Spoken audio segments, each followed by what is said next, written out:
3 है हमारा tropical easterly jet, पूर्वी जेट, इसको सिंपली कहते हैं पूर्वी जेट, भारत के संदर्भ में है। ज्ञान लीजिए, ये मान लीजिए आपका है भारत, ये भारत का मैप मुझे तो लगता है कि आप लोगों को भी 5 सेकेंड में ड्रॉ करने वाला आना चाहिए।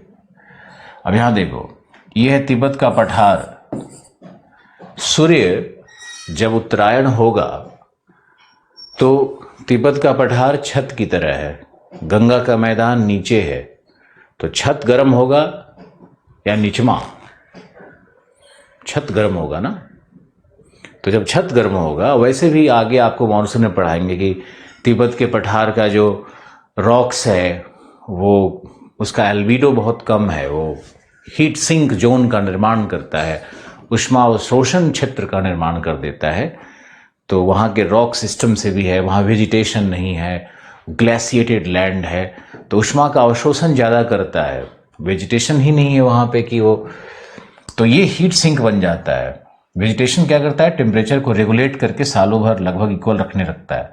यहाँ देखो, तो ये हीट सिंक जोन है, तो यहाँ बन गया लो प्रेशर।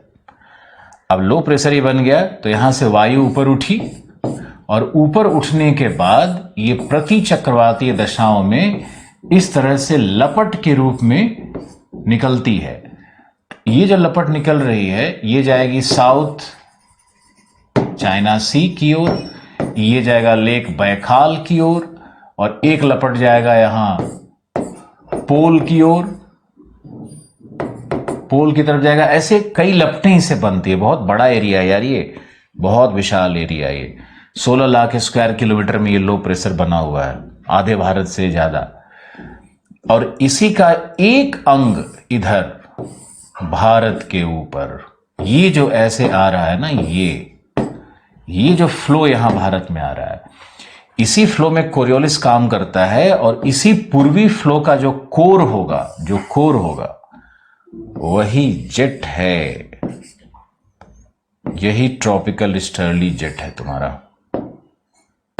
कलर का यूज किया जाए, यही तुम्हारा,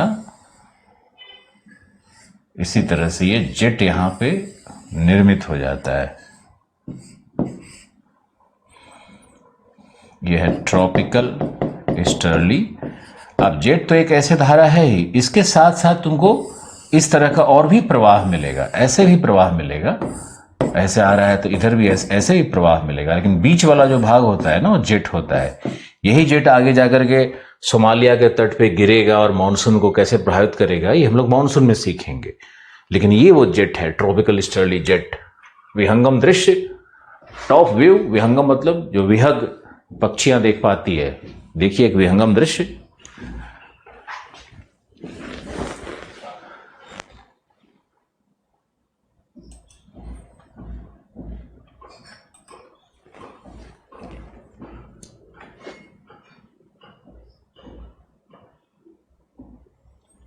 बहुत इजी नहीं है राणा हैदर अली, बुक पढ़ोगे तो जीवन भर समझ में नहीं आएगा।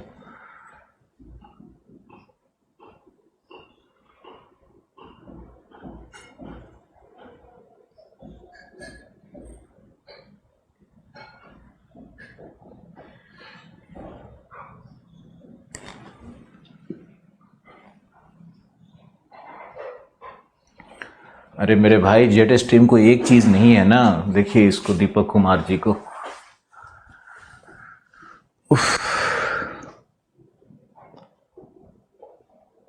एसएमएस नहीं लिखा करो तुम लोग, ज्यादा अच्छा है ये सब।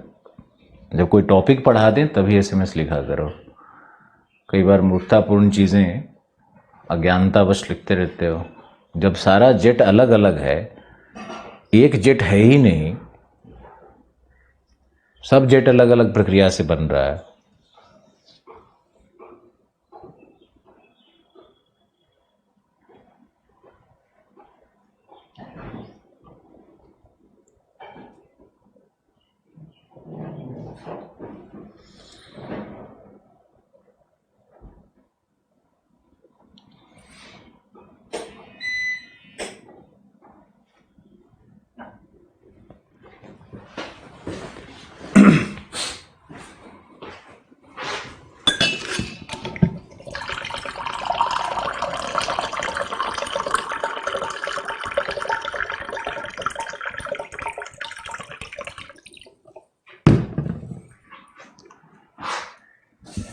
ये हमारा तीसरा जेट।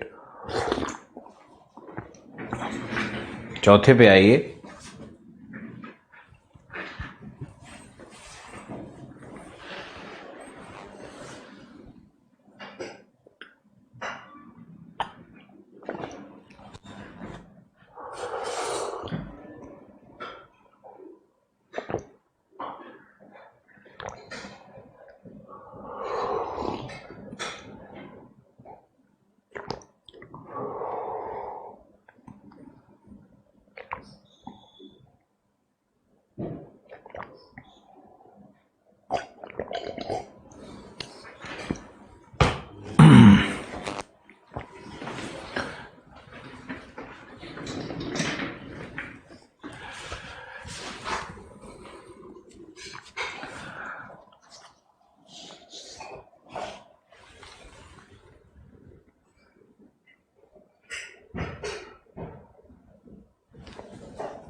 चौथा में चलते हैं।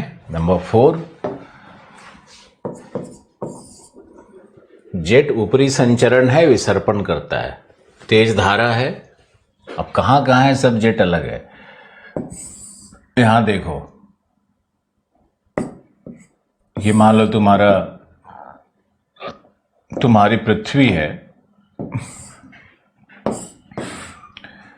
ये मान लेते हैं समताप मंडल। तो शीतकाल में क्या होता है कि शीतकाल में समताप मंडल पर तो सूर्य तप प्राप्त हो रहा है। देखो, शीतकाल में समताप मंडल पे सूर्य तप प्राप्त हो रहा है।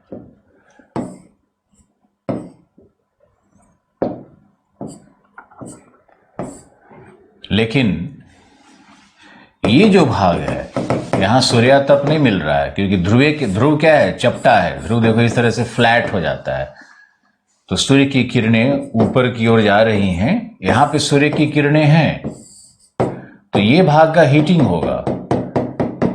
तो यहां मान लो टेम्परेचर 0 डिग्री हो गया है, और यहां नीचे में टेम्परेचर -40 डिग्री हो गया है। तो थर्मल कॉन्ट्रास्ट हो गया ना। तो थर्मल कॉन्ट्रास्ट हो गया, तो ये 2 लेयर है, इस तरह से 2 लेयर है। तो इस लेयर के बीच में ऊपर से नीचे की तरफ, नीचे से ऊपर की तरफ संचरण बनेगा। गर्म और ठंडी वायु का मिश्रण होगा ना। तो जब ये संचरण बन जाता है, तो इसी संचरण को कोरियोलिस प्रभाव के कारण इस तरह से ये लपट बन जाएगा, सर्कुलर मोशन क्रिएट हो जाएगा। इस तरह से ये लपट बन जाता है, और ये सर्कुलर मोशन बन जाएगा, और यही जेट बन जाता है। यही जेट बन जाता है।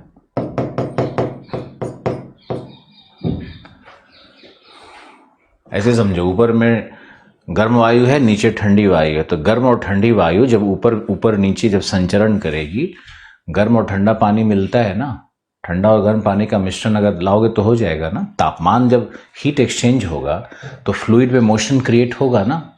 इतना तो बेसिक फिजिक्स पता होगा, छठा क्लास में पढ़े होगे। तो जब गर्म और ठंडा है, दोनों में जब फ्लूइड मोशन, जब तरल हीट एक्सचेंज के क्रम में जब फ्लूइड मोशन क्रिएट होगा, तो फ्लूइड मोशन जब होने लगता है, तो जब मोशन होता है उसी को कोरियोलिस क्या करती है, घुमा देती है। और ध्रुवों पर सबसे अधिक कोरियोलिस प्रभाव है, वही जेट जैसा प्रतीत होता है। इसी को पोलर नाइट जेट कहते हैं। पोलर नाइट क्यों कहते हैं? क्योंकि ध्रुवीय रात्रि में बनता है। ध्रुवीय रात्रि का मतलब क्या है? उत्तरी गोलार्ध में 6 महीने का रात्रि आया हुआ है, यानी सूर्य दक्षिणायन है और उत्तरी गोलार्ध में शीतकाल चल रहा है। यह है तुम्हारा चौथा जेट।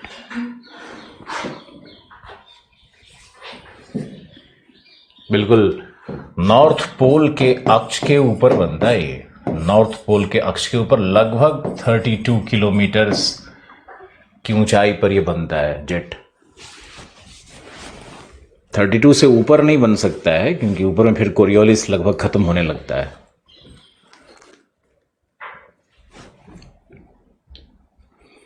अब आइए और आपको दिखाते हैं जेट नंबर 5। जेट नंबर 5 है, ये है हमारा अफ्रीका। सॉरी, अफ्रीका थोड़ा अजीब सा बन रहा है। ये है हमारा अफ्रीकन कॉन्टिनेंट और ये है हमारा मेडागास्कर। तो यहाँ पर है मोजाम्बिक चैनल, ओशियन करंट पढ़ा होगा ना, तो गर्म धारा है, तो गर्म धारा के कारण यहाँ पर गर्म वायु राशि होगी। और यह है विषुवत 0 डिग्री, और ये पूर्वी अफ्रीकन हाईलैंड है, तो हाईलैंड के ऊपर में क्या होगा, कोल्ड एयर होता है। ऐसे भी नीचे क्या है, विंटर्स चल रहा है, ऊपर क्या है, ग्रीष्मकाल चल रहा है ऊपर में, नीचे में विंटर चल रहा है, शीतकाल चल रहा है।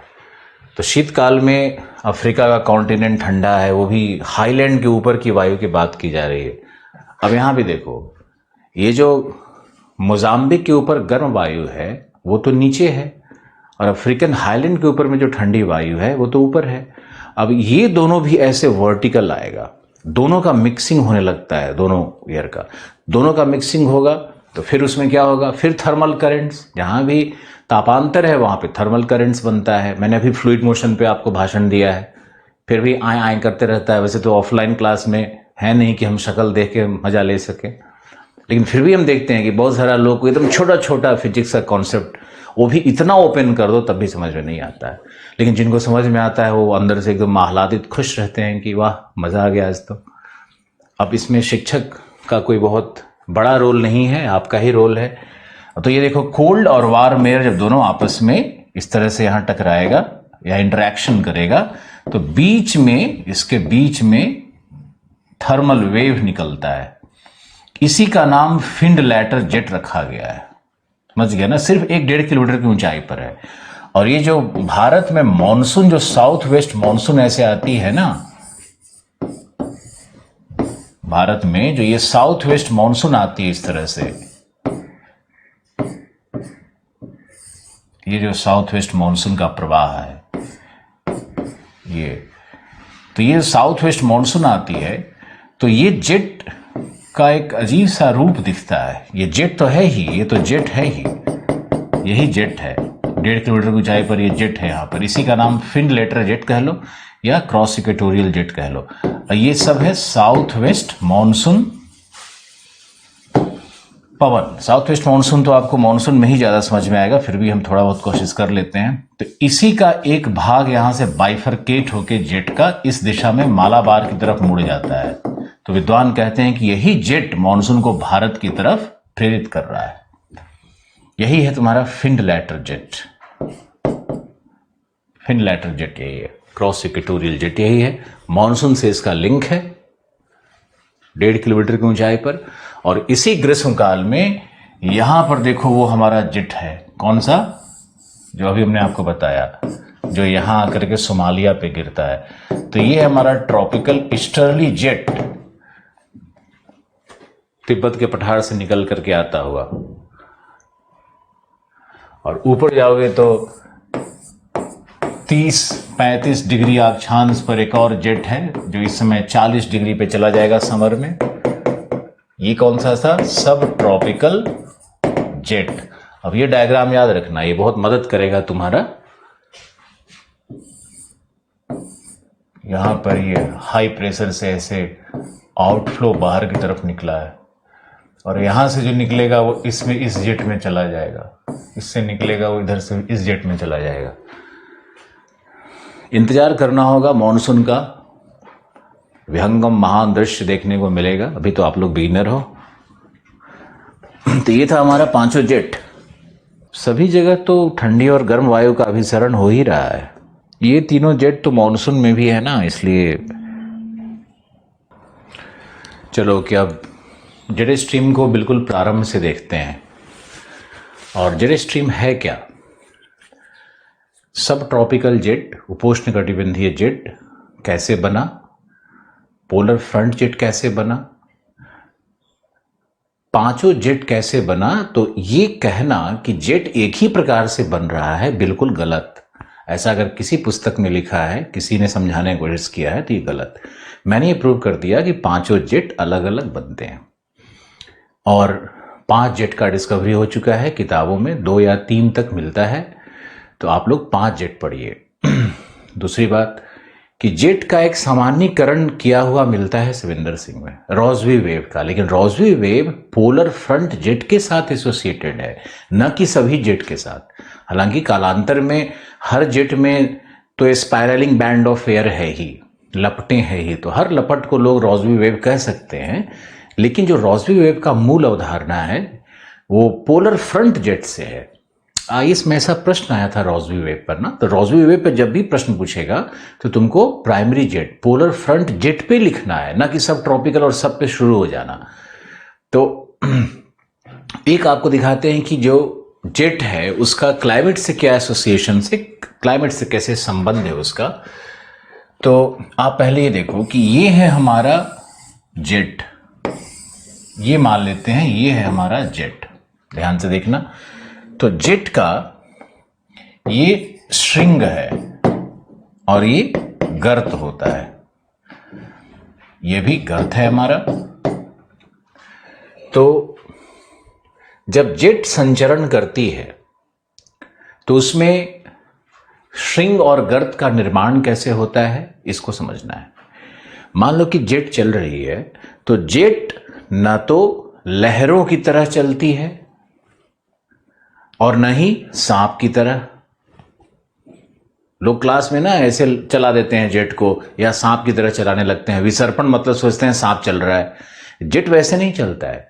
जेट का मतलब है spiralling band of meandering air. कितना सुंदर लोग लिखते हैं बड़े बड़े विद्वान कि वो, जैसे तुम्हारे पास मान लो कि जो तुम्हारा कॉपी है, कॉपी में जो स्पाइरल लगा हुआ है, उस स्पाइरल को खींचो तो कैसे इधर घूम रहा है, फिर ऊपर घूम रहा है, फिर वैसे जा रहा है।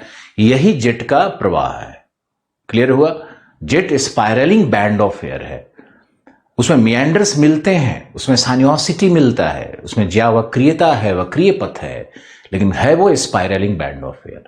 दूसरा कॉन्सेप्ट कि भाई ये स्पाइरलिंग बैंड क्यों बनता है, तो तुम कल्पना करके देखो कि यदि पृथ्वी एक गुलाब है और पृथ्वी गुलाब है तो उसके चारों तरफ जेट को घूमना है। हैडली सेल और फेरल सेल आकर के मिल रहा है, तो हैडली सेल फेरल सेल जहां पर आकर के मिल रहा है, तो वो जो कल्पना करना होगा तुमको, जैसे मान लो भारत के ऊपर में हैडली सेल है, साइबेरिया पे फेरल सेल है, तो हिमालय के पास आकर के उसको मिलना है, तो पूरे ग्लोब पर एक रिंग खींचना पड़ेगा जो एक्सिस होगा जेट के प्रवाह का। तो जेट के प्रवाह का जो एक्सिस अक्ष होगा वो सर्कुलर ही होगा ना। पृथ्वी ग्लोब है, पूरे ग्लोब पे जेट को चलना है, तो अक्ष क्या हो गया, सर्कुलर हो गया। गंवार भी समझ सकता है इन चीजों को, तो बार बार समझे और ध्यान से समझे। तो ये सर्कुलर एक्सिस पे जेट को चलना है। अब कहते हैं फिजिक्स में लॉ है कि air in large scale motion having curved path has tendency to enter the centre, and as it enters the center it will experience centripetal acceleration। इसका मतलब ये हुआ कि अगर कर्व्ड पाथ पर, अगर सर्कुलर पाथ पर, वक्रीय पाथ पर अगर large scale motion of air है, वायु विशाल मात्रा में यदि गतिमान है, तो क्या होगा, ये इसमें टेंडेंसी होगा, वक्रीय पथ पे है तो अंदर मुड़ने की। अगर कहीं भी इस पे कोई एक्सटर्नल फैक्टर काम करेगा कुछ भी, तो अंदर की तरफ मुड़ने लगेगा। फिजिक्स के अनुसार अगर सर्कुलर पाथ है तो पाथ वही रहेगा अंटिल कोई एक्सटर्नल फैक्टर काम ना करे। यहां एक्सटर्नल फैक्टर काम करता है, कैसे करता है बताएंगे आपको। तो ये जब पाथ में अंदर की तरफ मुड़ेगा तो कोई भी जेट क्या होगा, बड़ा सर्कल छोड़ करके अंदर छोटे सर्कल में आने लगेगा, पृथ्वी के क्लोज आने लगेगा। तो छोटा सर्कल आएगा तो उसकी गति क्या होगी, बढ़ जाएगी। पहले भी समझाया था क्यों उसकी वेलोसिटी बढ़ेगी।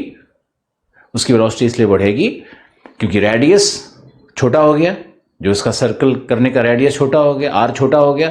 अब इसी को सामान्य भाषा में कहें तो अगर एंगुलर मोमेंटम, जो कोणीय संवेग है, यानी जो भागने की ताकत है, वह बड़े सर्कल में रहे छोटे सर्कल में रहे बराबर है, तो बड़े सर्कल में दूरी ज्यादा है, ताकत वही है, एंगुलर मोमेंटम वही है, तो गति कम होगी।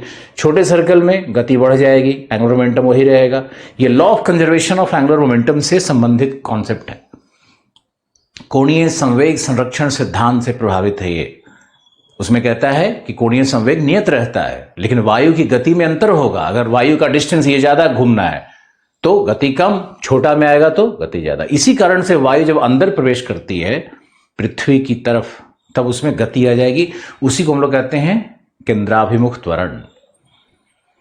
केंद्र की तरफ मुड़ने के कारण जो उसमें गति उत्पन्न हुई वही है केंद्राभिमुख त्वरण। तो ये सर्किल है, एक्सिस, अंदर घुसा वायु, देखो अंदर, मान लो ऐसा सर्किल है, तो ये वायु आ रही है, तो वायु अंदर की तरफ पृथ्वी की तरफ घूमी, तो ये बना गर्त एक्सेलरेशन के कारण। फिर ये ऊपर की ओर उठेगा, क्योंकि जितना एक्सेलरेशन होगा उतना ही सेंट्रीफ्यूगल, जितना सेंट्रीपिटल फोर्स काम करेगा उतना ही सेंट्रीफ्यूगल फोर्स होना चाहिए, तभी घूर्णन मेंटेन रहेगा। अगर centripetal force centrifugal force equal नहीं है तो घूर्णन हो ही नहीं सकता है। चूंकि ये जेट घूर्णन कर रही है, इसका साफ मतलब है कि सेंट्रीपिटल और सेंट्रीफ्यूगल दोनों इक्वल होगा। तो जितना नीचे की ओर गया त्वरण हुआ, उतना ही ऊपर की तरफ मंदन भी होगा। तो त्वरण और मंदन, सेंट्रीपिटल सेंट्रीफ्यूगल दोनों इक्वल है, इसीलिए जेट नीचे की जाकर के फिर ऊपर आता है, फिर नीचे जाकर फिर ऊपर की ओर आता है। यही होता है, और इसी कारण क्रेस्ट और ट्रफ का निर्माण होता है। अब इसमें एक चीज और आपको देखना है, वो देखना है कि जो जेट है उसमें विसर्पण तो आपने समझ लिया। अब उस विसर्पण से विसर्प के अंदर में, जेट के अंदर में, इधर उधर मत देखना, जेट के अंदर में, मतलब जेट के अंदर में इधर देखो गर्त है, तो गर्त की तरफ इधर इस तरह से वायु आई है। अब इधर जब वायु आई है, इसमें एक्स्ट्रा कर्वेचर है और त्वरण है, तो ये वायु कई बार ऐसे घूम जाती है, यानी यहां पर एक वोर्टेक्स बनेगा। जेट के गर्त में एक वोर्टेक्स बनता है, गर्तिका बनती है, गर्तिका बनती है। और ये जो गर्तिका बनेगी, ये उत्तरी गोलार्ध में क्या होगा, ये क्या है, एंटी क्लॉकवाइज, ये होता है वामवर्त, वामवर्त गर्तिका बनती है। और जब भी एंटी क्लॉकवाइज कोई सर्कुलर सर्कुलेशन होगा तो उसी को हम लोग कहते हैं चक्रवातीय संचरण भी उसको कहते हैं। भाई साहब, हमने इसको चक्रवात नहीं कहा है। कुछ मूर्खाधीश आते हैं क्लास में जो कहते हैं सर तो आप ऊपर चक्रवात बनाए थे। तो उन मूर्खाधीशों के लिए मैं हाथ जोड़ करके प्रार्थना करते हुए कह रहा हूं कि आप इसको चक्रवात मत समझिएगा सर, ये चक्रवातीय सर्कुलेशन है, चक्रवात नहीं बना है। अब यहां देखिए, ऊपर में चक्रवातीय सर्कुलेशन बना है, जेट नीचे की तरफ आ रहा है, जेट नीचे की तरफ आ रहा है तो धरातल पर उच्च दाब होगा, जेट ऊपर की तरफ जाएगा तो उसके नीचे निम्न दाब होगा। तो जेट जब यहां से ये नीचे की तरफ, क्या इसका बनेगा, हाई प्रेशर, और हाई प्रेशर से क्या होता है, वायु बाहर की ओर निकलने लगती है। इस तरह से बाहर की तरफ वायु निकलने लगती है, यानी नीचे में क्या बन रहा है, प्रति चक्रवातीय संचरण, प्रति चक्रवातीय संचरण। ये होता है गर्त के नीचे, यानी जहां भी जेट का गर्त बनेगा उसके नीचे प्रति चक्रवात मिलता है, यानी वहां दशाएं शुष्क हो जाएंगी, वहां उच्च दाब हो जाएगा। ये आपको समझना है। अभी जेट का संबंध है मौसम विज्ञान से, रिसेंट डिस्कवरीज है। अब यहां देखो ऊपर गया है, तो ऊपर में ये अब किधर कर्व करेगा, ये देखो इधर कर्व कर रहा है ना। अब ये सारा वायु का कर्वेचर इधर हो गया, सारा इधर। अब इधर ये इस तरह से वोर्टेक्स बनाएगा, यह भी एक वोर्टेक्स है, यह भी एक गर्तिका है। लेकिन ये गर्तिका क्या है, क्लॉकवाइज है एंटी क्लॉकवाइज, यह है क्लॉकवाइज, यानी यह है दक्षिणावर्त संचरण, और दक्षिणावर्त को ही हम लोग कहते हैं प्रति चक्रवातीय। ये बन गया प्रति चक्रवातीय संचरण। और इसके नीचे नीचे क्या होता है, लो प्रेशर बनता है, मैंने अभी आपको समझाया था। यानी लो प्रेशर से वायु ऊपर की ओर उठ रही है, तो चारों तरफ से अंदर की ओर यहां सर्कुलेशन बनेगा। तो नीचे धरातल पर क्या बनता है, चक्रवातीय सर्कुलेशन। यही जेट का संबंध है मौसम विज्ञान के साथ, जिसको कि रिसेंट साइंटिस्ट ने इस्टेब्लिश किया है। अभी रविंदर सिंह में नहीं आया, सॉरी, सविंदर सिंह की किताब में, डीएस लाल में ये सब नहीं मिलेगा आपको। आप इसको देखिए और समझने की कोशिश करिए, ड्रॉ करिए इस डायग्राम को, और फिर ये यहां भी वोर्टेक्स बनेगा, इस तरह से जेट चलता है। अब ये बताओ, ये जो एक्सिस है, हम मान लेते हैं ना कि ये पृथ्वी का एक्सिस है, यही है पृथ्वी का एक्सिस। इसको डिफरेंट कलर में दिखाते हैं। आजकल तो टेक्नोलॉजी का फ़ायदा उठा रहे हैं हम। ये बोर्ड तो मुझे लगता है ऑफलाइन क्लास में भी लगवाना पड़ेगा, क्योंकि इससे बहुत एडवांटेज मिलता है पढ़ाने का। तो ये देखो है, तो ये जो एक्सिस ऑफ फ्लो है ये हॉरिजॉन्टल है क्या? नहीं है, क्वासाई हॉरिजॉन्टल है। अर्ध क्षैतिज अक्ष पे जेट चलती है। तो जेट की एक विशेषता होती है जो आप लिख दो, अर्ध क्षैतिज अक्ष पर संचरण करती है।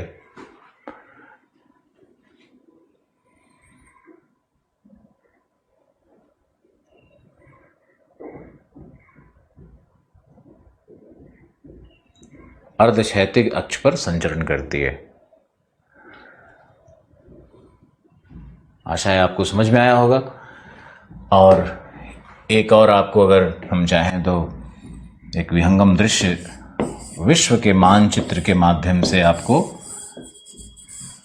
हमारा तो विश्व का मानचित्र भी मुझे लगता है कि आप लोगों को भी सीख ही लेना चाहिए कि कैसे ये सिर्फ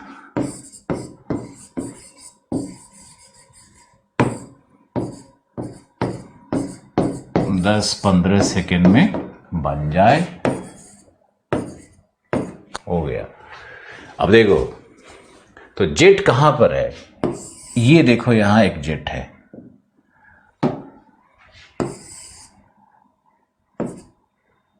फिर ये यहां जेट है। इस तरह से जेट की लपटें हैं। फिर ये यहां जेट बना रहा है। अब जेट, ये कौन सा जेट है? ये सब ट्रॉपिकल जेट है। यहां देखो, यहां पर कौन सा सेल है? फेरेल। यहां पर कौन सा सेल है? हैडली। और यही फेरेल सेल कहां? ये है, ये लैंड वाला फेरेल सेल है। और यही क्या बनेगा यहां पर? हैडली सेल, लैंड वाला। तो मान लो कि फेरेल सेल और हैडली सेल में यहां तापांतर 10 डिग्री का है। समुद्र है भाई, तापांतर कम ही होता है समुद्र पे। और तो लैंड पे यही तापांतर 40 डिग्री का हो जाएगा।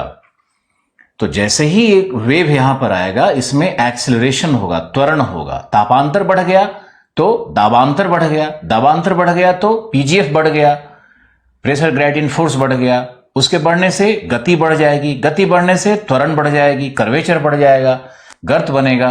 तो यहां पर क्या बनना है? ये जो क्षेत्र है, जहां पर हम ये अब कोई और कलर से आपको दिखा देते हैं, जहां पर ये हम जो ये जो इस तरह से दिखा रहे हैं डॉट डॉट डॉट वाला, इस भाग में गर्त आ रहा है। तो गर्त में क्या बनना चाहिए? मरुभूमि। यहां देखो मरुभूमि है।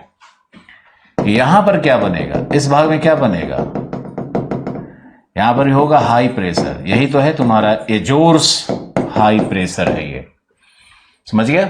ये एजोर्स हाई प्रेशर है। और यहां पर जो ऊपर की ओर गया है, ये क्या है? यहां पर श्रिंग बना हुआ है। तो श्रिंग के नीचे क्या होगा? Low pressure. यानी यहां पर साइक्लोन बन सकता है। यहां पर क्या बनेगा? साइक्लोन। यहां क्या बनेगा? हाई प्रेशर के पास एंटी साइक्लोन। यहां क्या बनेगा? मरुभूमि। यानी यहां पर क्या होगा? Anti cyclone. फिर भूमध्य सागर में भी ये ऊपर की तरफ ही ऐसे बना हुआ है।